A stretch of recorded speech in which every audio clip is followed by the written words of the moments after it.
नमस्कार दोस्तों, आपका एक बार फिर स्वागत है आपके अपने YouTube चैनल जॉब्स ही जॉब्स में। दोस्तों, इस चैनल पर हमने हरियाणा जीके की क्लासेज शुरू की हैं और हरियाणा जीके के अंतर्गत हमने शुरुआत की है हरियाणा के इतिहास से। और हरियाणा के इतिहास में हमने प्रारंभ किया है प्राचीन हरियाणा का इतिहास। प्राचीन हरियाणा के इतिहास से संबंधित कुछ वीडियोज़ हमने चैनल पर अपलोड कर दी हैं। यदि ये वीडियोज़ आपने नहीं देखी तो इन वीडियोज़ का लिंक इस वीडियो के डिस्क्रिप्शन में दिया हुआ है, वहाँ जाके आप इन वीडियोज़ को देख सकते हैं।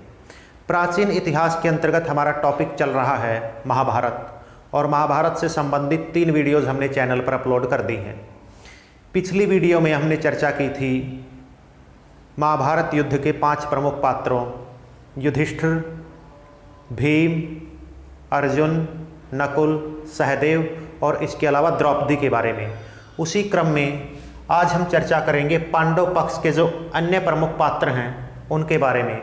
आज हम चर्चा करेंगे अभिमन्यु, परीक्षित, जनमेजय, शतानिक, घटोत्कच और बर्बरिक के बारे में। तो हम शुरुआत कर रहे हैं अभिमन्यु से।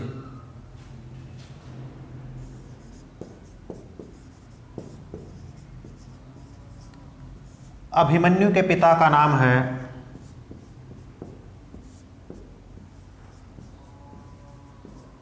अर्जुन और अभिमन्यु की माता हैं सुभद्रा।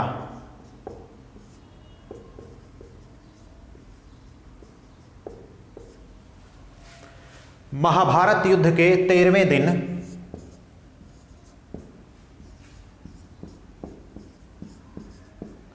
गुरु द्रोणाचार्य ने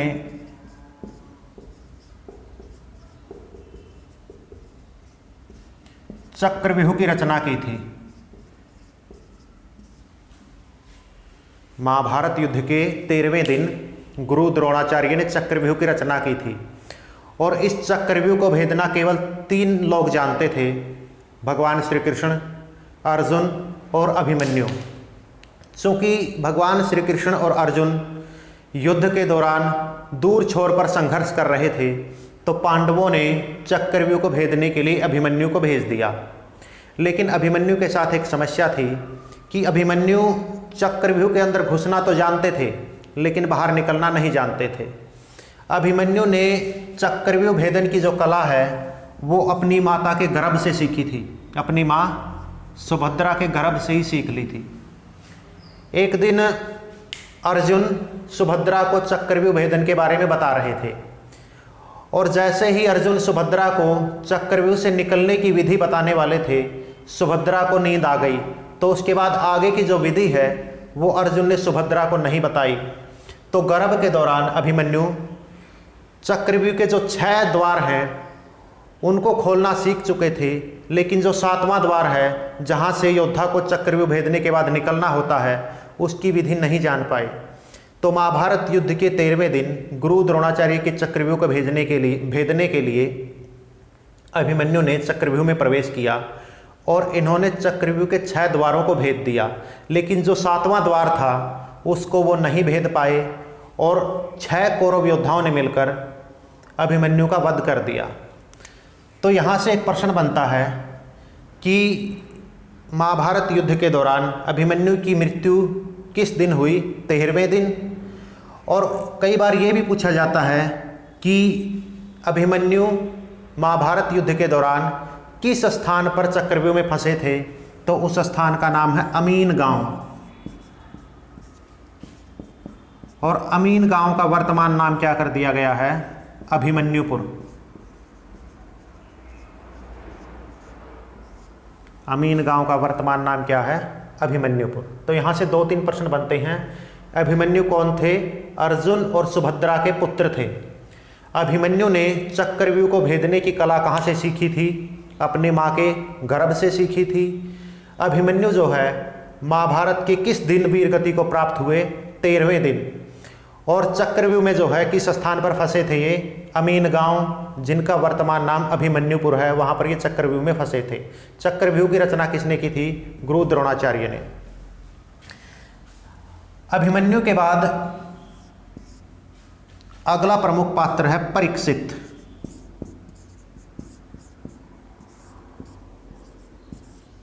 परीक्षित के पिता का नाम है अभिमन्यु और इनकी माता का नाम है उत्तरा।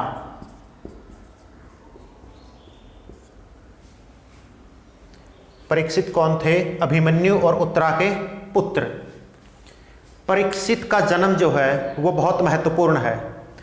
महाभारत युद्ध के दौरान अश्वत्थामा ने समस्त कौरवों का नाश करने के लिए ब्रह्मास्त्र का प्रयोग किया और अश्वत्थामा ने यह ब्रह्मास्त्र जो है उत्तरा के गर्भ को नष्ट करने के लिए छोड़ा था और उस समय उत्तरा के गर्भ में कौन थे? परीक्षित थे। लेकिन भगवान श्री कृष्ण ने अपनी दिव्य शक्तियों का प्रयोग करके उत्तरा के गर्भ की रक्षा की और उसके बाद उत्तरा ने जो है परीक्षित को जन्म दिया। चूंकि परीक्षित का जन्म कुरु वंश के कमज़ोर होने पर हुआ था, कुरु वंश के परीक्षण होने पर हुआ था, इसलिए इनका नाम परीक्षित रखा गया। परीक्षित जो थे वो युधिष्ठिर के उत्तराधिकारी थे। परीक्षित कौन थे? युधिष्ठिर के उत्तराधिकारी। सम्राट युधिष्ठिर ने अपना जो संपूर्ण राजपाट था, अपनी जो राजगद्दी थी, वो किसको सौंपी थी? परीक्षित को सौंपी थी। परीक्षित ने अपनी राजधानी बनाई असंध में और असंध में राजधानी बनाने के बाद इनका संघर्ष हुआ नाग शक्ति के साथ और नाग शक्ति के साथ संघर्ष में इनकी मृत्यु हो गई। और ऐसा माना जाता है कि परीक्षित के शासनकाल से द्वापर युग का अंत हुआ और कलयुग का प्रारंभ हुआ। परीक्षित कौन थे? अभिमन्यु और उत्तरा के पुत्र।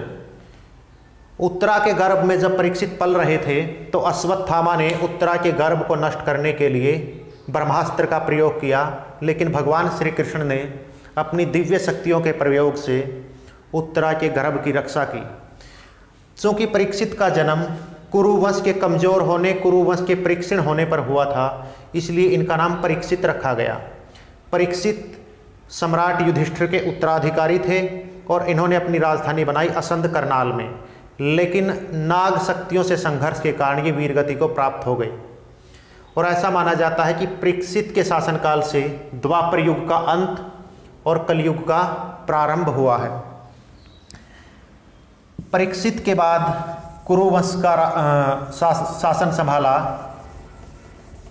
जनमेजय ने।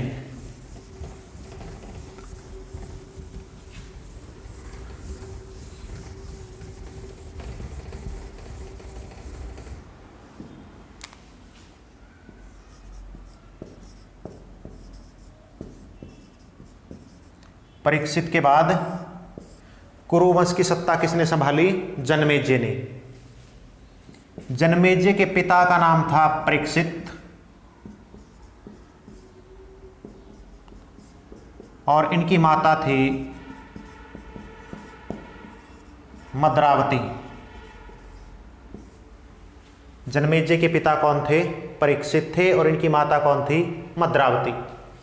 जनमेजय ने अपने पिता की मृत्यु का बदला लेने के लिए सफिद्दों, जो कि वर्तमान समय में जींद जिले में है, वहाँ पर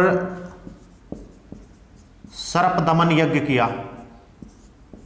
सर्प दमन यज्ञ या नाग यज्ञ किया और इस नाग यज्ञ में समस्त नाग शक्ति को इन्होंने नष्ट करके अपने पिता की मृत्यु का बदला लिया।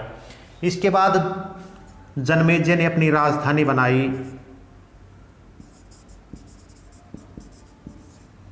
तक्षशिला। जनमेजय ने अपनी राजधानी कहाँ बनाई? तक्षशिला में। लेकिन बाद में ब्राह्मणों के साथ युद्ध में जनमेजय मारा गया। जनमेजय कौन थे? परीक्षित और मद्रावती के पुत्र थे। अपने पिता की मृत्यु का बदला लेने के लिए परीक्षित ने सफिद्दों में सर्प दमन या नाग यज्ञ किया और इस नाग यज्ञ में इन्होंने संपूर्ण नाग शक्तियों को नष्ट कर दिया। इसके बाद इन्होंने अपनी राजधानी बनाई तक्षशिला में और बाद में ब्राह्मणों के साथ संघर्ष में जनमेजय वीरगति को प्राप्त हो गए। उसके बाद ऐसा माना जाता है कि शतानिक के बाद शासन संभाला था, जनमेजय के बाद शासन संभाला शतानिक ने। और इसका उल्लेख कहाँ है? वायु पुराण में। वायु पुराण ये कहती है कि जनमेजय के शासनकाल के बाद कुरुवंश का शासनकाल किस राजा के अधीन था? शतानिक के अधीन। इसके अलावा एक उपनिषद है, छांदोग्य उपनिषद। ये छांदोग्य उपनिषद ये कहता है कि शतानिक के शासनकाल में भयंकर प्राकृतिक आपदाएं आई और इन भयंकर प्राकृतिक आपदाओं के कारण संपूर्ण कुरुवंश छिन्न भिन्न हो गया। इसके अलावा महाभारत के 2 और प्रमुख पात्र हैं जिनकी चर्चा करना बहुत जरूरी है, घटोत्कच और बर्बरिक।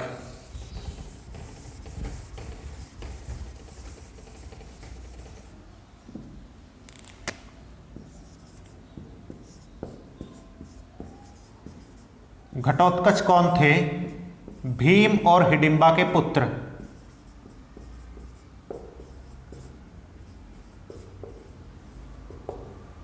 भीम और हिडिंबा के पुत्र थे घटोत्कच, और महाभारत युद्ध के दौरान घटोत्कच का वध किया था कर्ण ने। कर्ण के पास इंद्र की दी हुई एक दिव्य शक्ति थी और वो दिव्य शक्ति अमोघ थी, यानी कर्ण जिस भी व्यक्ति पर उस दिव्य शक्ति का प्रयोग करेंगे उस व्यक्ति की मृत्यु निश्चित थी। और एक और शर्त थी उस दिव्य शक्ति के साथ कि उस दिव्य शक्ति का प्रयोग कर्ण केवल एक ही बार कर सकते थे, और कर्ण ने वो दिव्य शक्ति अर्जुन के लिए बचाकर रखी थी। लेकिन महाभारत के युद्ध में घटोत्कच ने इतना नरसंहार किया कि दुर्योधन के कहने पर कर्ण को उस दिव्य शक्ति का प्रयोग घटोत्कच के ऊपर करना पड़ गया। तो घटोत्कच की मृत्यु महाभारत के युद्ध में कर्ण के हाथों हुई। इसके अलावा एक और प्रमुख पात्र है बर्बरिक। बर्बरिक के पिता थे घटोत्कच और इनकी माता थी अहिलावती।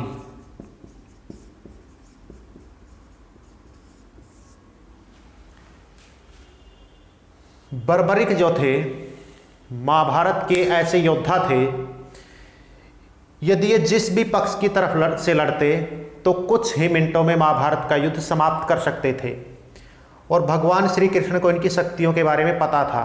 भगवान श्री कृष्ण इनकी शक्तियों के बारे में जानते थे, और भगवान श्री कृष्ण ये भी जानते थे कि महाभारत के युद्ध में कौरव पक्ष कमज़ोर पड़ने वाला है और बर्बरिक जो है कौरव पक्ष की तरफ से युद्ध कर सकता है और कुछ ही मिनटों में पांडव पक्ष को वो समाप्त कर सकते थे, और उसके बाद ये अधर्म होगा। तो भगवान श्री कृष्ण ने महाभारत का युद्ध शुरू होने से पहले ही बर्बरिक का वध कर दिया, और बर्बरिक को भगवान श्री कृष्ण ने अपना नाम दिया श्याम।